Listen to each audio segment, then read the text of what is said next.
boys and girls. Today for a Friday fun book, we're going to read Andrew's Loose Tooth. Shout out to Alexis who requested a Robert Munsch book. I think a lot of you might be able to make some connections to this book if you have had a loose tooth recently.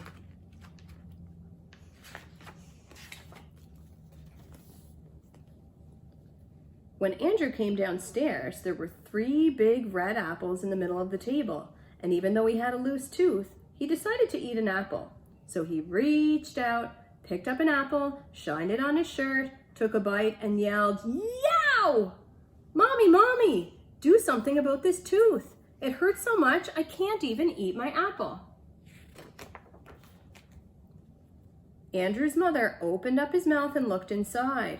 Oh, she said, "A loose tooth. I know what to do." She took hold of the tooth with both hands and pulled as hard as she could, but the tooth did not come out. "Oh, Andrew," she said, "I just can't get that tooth out. Why don't you try another apple? That might make your tooth come out."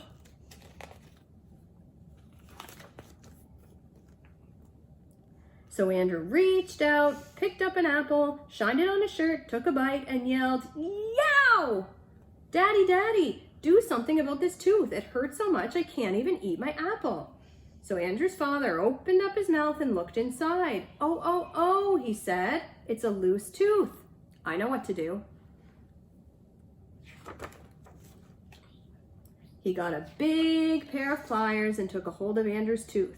Then he put his foot on Andrew's nose and pulled as hard as he could, but the tooth did not come out. "Oh, Andrew," he said, "this tooth is stuck. Why don't you try another apple? That will make your tooth come out." So Andrew reached out, picked up an apple, shined it on his shirt, took a bite, and yelled, "Yow! Mommy, Daddy, do something about this tooth. It hurts so much I can't even eat my apple." So they called a dentist.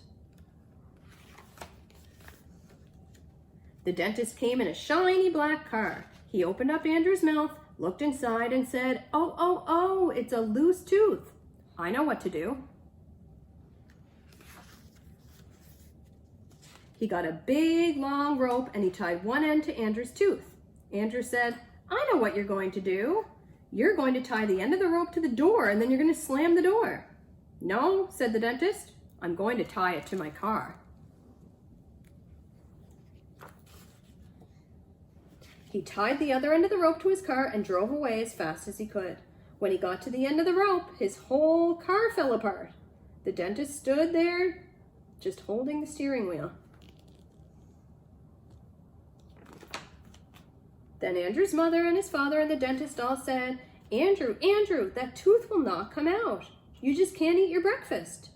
Andrew sat out in the front yard looking very sad.